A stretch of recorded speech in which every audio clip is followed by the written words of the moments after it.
इस बुलेटिन के प्रायोजक हैं योगमणि इंस्टीट्यूट ऑफ नर्सिंग। नमस्कार, जबलपुर लाइव के इस बुलेटिन में आपका स्वागत है। मैं हूं आपके साथ आकाश। मध्य प्रदेश के जबलपुर हाईकोर्ट ने बेटियों के हक में अपना अहम फैसला सुनाया है। हाईकोर्ट ने कहा कि शादीशुदा बेटी भी अनुकंपा नियुक्ति पाने की हकदार है। आदेश में कोर्ट ने साफ किया है कि किसी सरकारी कर्मचारी की मौत के बाद उसके आश्रितों में बेरोजगार बेटा ना हो तो बेटी भी आवेदन कर सकती है। इससे कोई फर्क नहीं पड़ता कि वह शादीशुदा है या कुंवारी। सतना की रहने वाली प्रीति सिंह ने हाईकोर्ट में जनहित याचिका लगाई थी। वकील अनिरुद्ध पांडे ने उनकी ओर से दलीलें रखी।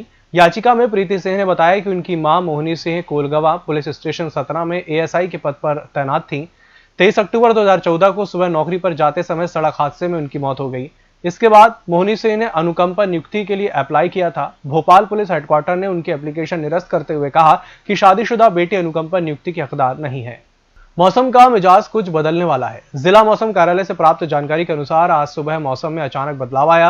यह बदलाव दोपहर तक महसूस किया गया। मौसम के अचानक बदले मिजाज ने जनमानस में खलबली मचा दी है। दोपहर करीब 12 बजे अचानक तेज रफ्तार से बारिश हुई। हालांकि ये खंड बारिश थी और उसके बाद 1 बजे के करीब एकदम कड़क धूप निकल आई। 2 दिन की बैंक हड़ताल के दौरान आज बैंकों में कामकाज नहीं हुआ। लोगों को लेन देन के लिए परेशान होना पड़ा। इस दौरान United forum of bank unions के तत्वाधान में सैकड़ों कर्मचारियों ने सिविक सेंटर मड़ाताल में विरोध प्रदर्शन कर निजीकरण का विरोध किया। इस दौरान बैंक अधिकारियों कर्मचारियों ने धरना दिया और सरकार के खिलाफ नारेबाजी भी की। प्रदर्शन कर रहे अधिकारियों कर्मचारियों ने सरकार से निजीकरण का फैसला वापस लेने की मांग की। इस हड़ताल के चलते दिन भर बैंकों में ताले लटके रहे और उपभोक्ताओं को लेन देन के लिए भटकना पड़ा। आवाज दो, हम एक हैं। अरे यूएफपीयू जिंदाबाद जिंदाबाद जिंदाबाद। अधिकारी कर्मचारी एकता जिंदाबाद। लड़ाई है अभी तो ये लड़ाई है, आगे और लड़ाई है। जोर जुर्म के टक्कर में, जोर जुर्म के टक्कर में। और जब निजीकरण हो जाएगा, बैंक निजी उद्योगपतियों के हाथ में चला जाएगा तो उद्योगपति सामाजिक कार्य नहीं करेंगे।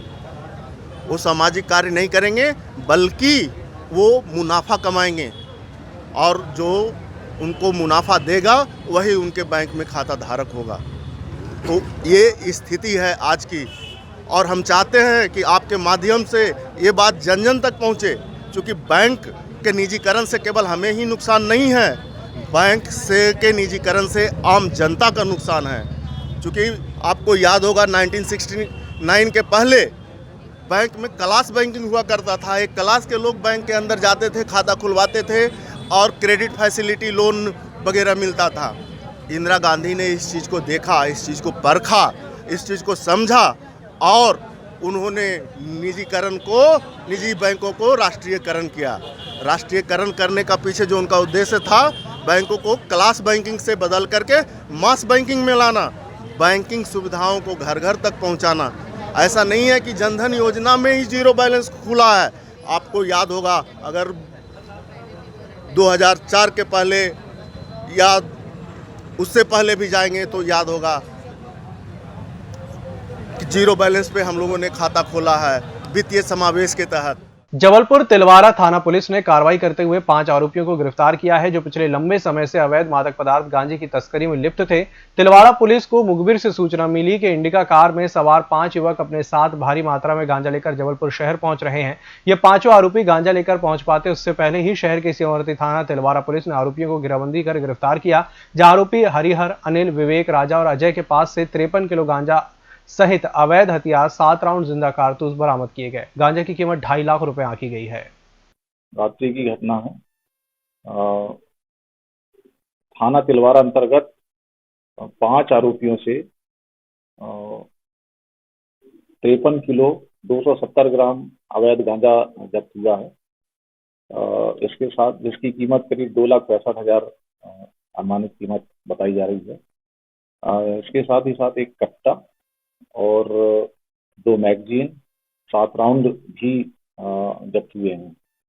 आरोपियों के विरुद्ध थाना तिलवारा में एनडीपीएस एक्ट के अंतर्गत अपराध पंजीबद्ध किया गया है और गिरफ्तारी उपरांत आगामी विवेचना की जा रही है। जबलपुर प्रवास पर पहुंचे भारतीय जनता पार्टी अल्पसंख्यक प्रकोष्ठ के प्रदेश अध्यक्ष रफत वारसी ने पत्रकारों से चर्चा के दौरान कहा कि कांग्रेस ने सिर्फ तुष्टीकरण की राजनीति की है, जबकि भारतीय जनता पार्टी के कार्यकाल में प्रदेश के मुस्लिम लोगों में जागरूकता के साथ शिक्षित हुआ है। उन्होंने कहा कि बंगाल में मुस्लिम समाज का तबका भी भाजपा के साथ है और वहां पर भाजपा की सरकार बनने जा रही है। अपने अध्यक्ष बनने के बाद जबलपुर प्रवास पर आने का मकसद स्पष्ट करते हुए कहा कि उनका ये मेल मुलाकात का दौर हम प्रयास करेंगे कि ज्यादा से ज्यादा मुस्लिम समाज के लोगों को भाजपा की मुख्य धारा से जोड़ें, क्योंकि भाजपा एकमात्र ऐसी पार्टी है जो तुष्टीकरण से परे हटकर हर व्यक्ति के विकास के बारे में सोचती है। कांग्रेस ने मुसलमानों का वोट बटोर कर अपनी सरकार बनाई, सरकार चलाई, अपने घर भरे, अपने कद बढ़ाए, लेकिन मुसलमानों के लिए क्या किया? उन्हीं की एक रिपोर्ट कहती है, सच्चर कमेटी की रिपोर्ट उन्हीं की सरकार में आती है और वो कहती है कि मुसलमान हिंदुस्तान में सबसे बदतर स्थिति में। तो मैं कांग्रेस से सवाल करता हूं कि जब आप 50-60 साल हुकूमत करते रहे तो मुसलमानों की ये स्थिति क्यों हुई? यही बोल खोलेगा अल्पसंख्यक मोर्चा पूरे प्रदेश में। हम एक माहौल मध्य प्रदेश के अंदर बनाने का प्रयास कर रहे हैं कि बच्चियों को एप्रिशिएट कर रहे हैं जो स्कूलों में फर्स्ट आती है, सेकंड आती है। इसी कार्यक्रम को लेके गए थे। मुझे नहीं लगता कि जिन बच्चियों को वहां पे हमने सम्मान किया है वो एनआरसी सीए में गई होगी। वो स्कूल की 5वीं 6वीं और 10वीं की बच्ची थी, उनको सियासत से जोड़ के देखना मुझे लगता है। बुलेटिन वक्त चला एक छोटे से ब्रेक का, जल्द हाजिर होंगे। Yogmani institute of nursing, Jamdar hospital, Jabalpur. Nursing के क्षेत्र में करियर बनाने का सुनहरा अवसर। प्रवेश प्रारंभ BSc nursing, post basic BSc nursing, GNM. पता 198/2 Raigwa, ward number 72, Arihant warehouse के पीछे, पाटन बाईपास चौक के पास, जबलपुर। ब्रेक के बाद एक बार फिर से आपका स्वागत है।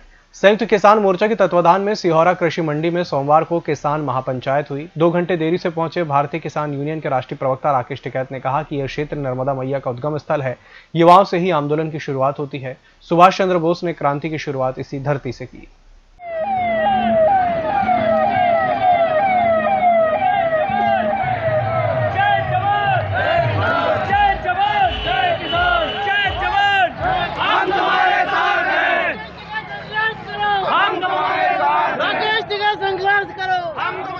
प्रकार से अभी आंदोलन कुछ ना कुछ तस्वीर हल्की पड़ी है, क्या वजह मान रहे हैं इसको आप? ना हल्के कहाँ है, ठीक हो जाएंगे। अब जैसे इनका गेहूँ आ जाएगा, अपना बेचने जाएंगे गेहूँ डीएम के एमएसपी पे। जी, प्रधानमंत्री ने कही रखा कि मंडी से बाहर बेच लो जी, और मंडी से बाहर डीएम के ऑफिस में बढ़िया बिकेगा। ये 15 महीने कारणों को टालने की बात कही थी, इसके बाद भी आक्रोश खत्म नहीं हुआ। नहीं, क्या करेंगे? 15 महीने आंदोलन चला लेंगे, फिर देख लेंगे, आंदोलन चलता रहेगा। मंदिर दर्शन करने जा रही 80 वर्षीय वृद्धा ने ठगी करने वाले 3 आरोपियों को लाडगंज पुलिस ने दबोच लिया। तीनों आरोपी लखनऊ के रहने वाले हैं। वे मानस भवन के पास एक होटल में ठहरे थे।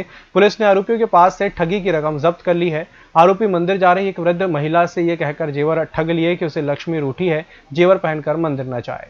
कचरा फेंकने के मामूली विवाद में 30 वर्षीय ऑटो चालक की पड़ोसियों ने लाठी डंडा, तलवार और चाकू से वार कर मार डाला। युवक बचने के लिए भागा, लेकिन आरोपियों ने चारों ओर से घेर कर उस पर हमला कर दिया। पुलिस ने हत्या का प्रकरण दर्ज करते हुए 2 आरोपियों को रात में 2 को आज दोपहर को हिरासत में ले लिया।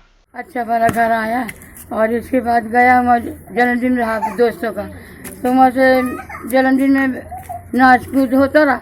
फिर उसके बाद कहने का वो लोग मारपीट रही, तो दोस्त लोग ने मारपीट के और उसको समझौता करा दिए।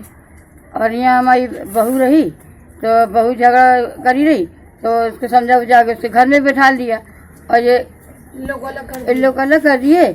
और वो जिससे लड़ाई झगड़ा हुआ जो औरत से, वो अपने आदमी से बता दी, तो वो लोग मिलकर वहाँ 5 जन हमारे बेटे को मार डाले। बेटा उसकी बेटी है, हम भी है। बताओ हम कहाँ ले जाएंगे? हम बताओ कैसे पालन पोषण करेंगे? बेटा हम क्या करते थे आगे बच्चे? हमारा व्यापार का धंधा करता रहा। वो वही बता रहे हैं 2 टुकड़े इधर रहते हैं। हाँ। उन लोग रहे और 3 ठोर रहे। नहीं तो क्या कोई घटना आने, कोई पुरानी रंजिश थी? रंजिश नहीं रही। हाँ। अब एक दूसरे से लड़ाई हो रही थी, तो इन्हें छुड़ा दिया। हाँ। छुड़ा दिए दोनों को, छुड़ा के बैठा रहा। छुड़ा के उन लोग बैठे रहे अपना, और उसके आदमी आए जिससे लड़ाई हुई ना, उनके आदमी आए तो अपने आदमी बता दी, ज्यादा बोलता रहा। तो उन लोग मारे हैं। कहाँ लगा था उनको? पहले सुनो तो आप, पहले मारे आ रहे हैं और फिर बाद में इसके दोस्त भी आ रहे हैं, तो मारपीट हुई। फिर उसके बाद ना रात में 10:30 बजे लोग 5 जन खदेड़ के मारे हैं। अच्छा, कितने बजे मारे हैं? कितने बजे रात में बेसिकली कचरा फेंकने के विवाद हुआ था शुरू में, फिर शांत हो गया था। फिर जाके फिर ये बात आई कि तुमने हमको कैसे बोला कि हम कचरा फेंकते हैं। इसी बात को लेकर इतनी बढ़ गई कि ये मृतक पक्ष जो है शहीद शाह, इसको जो है 5 लोगों ने मिलके और तलवार, लाठी और चाकू से इस पर वार कर दिए। और यह पूरी घटना टेढ़ी नीम में डॉक्टर कचहरी घर के पास की है। छोटे से विवाद के कारण इतना बड़ा विवाद हो गया और वहाँ की इनकी पुरानी रंजिश ऐसी कुछ नहीं। तांत्रिक ने 33 वर्षीय महिला से शमशान घाट में रेप किया। तांत्रिक महिला पर चुड़ैल का साया बोलकर ले गया था। परिवार वालों को डरा दिया था कि अनुष्ठान के समय कोई मौजूद रहा तो उसकी जान भी जा सकती है। रेप के बाद आरोपी फरार हो गया। महिला ने घर पहुंचकर रेप की बात बताई, जो परिवार वाले सन्न रह गए। इसके बाद वे बरेला थाने में शिकायत करने पहुंचे। मध्य प्रदेश हाईकोर्ट बार और जिला बार जबलपुर ने कोविड गाइडलाइन का सख्ती से पालन सुनिश्चित कराने कमर कस ली है। अध्यक्ष रमन पटेल और सुधीर नायक ने साफ किया कि अब हाईकोर्ट और जिला अदालत परिसर में बिना मास्क प्रवेश करने वालों से जुर्माना वसूली में कोई रियायत नहीं बरती जाएगी। सैनिटाइजर का इस्तेमाल भी अनिवार्य कर दिया जाएगा। सचिव मनीष तिवारी और राजेश तिवारी ने साफ किया कि कोविड का अटैक रिपीट हो रहा है। ऐसे में भीड़ नियंत्रित की जाएगी। पक्षकारों का अनुशासन बनाए रखने के लिए प्रेरित किया जाएगा। शारीरिक दूरी का भी अनिवार्यता पालन कराने पर जोर होगा। इस बुलेटिन में फिलहाल इतना ही। इसी के साथ मुझे दीजिए इजाजत। नमस्कार।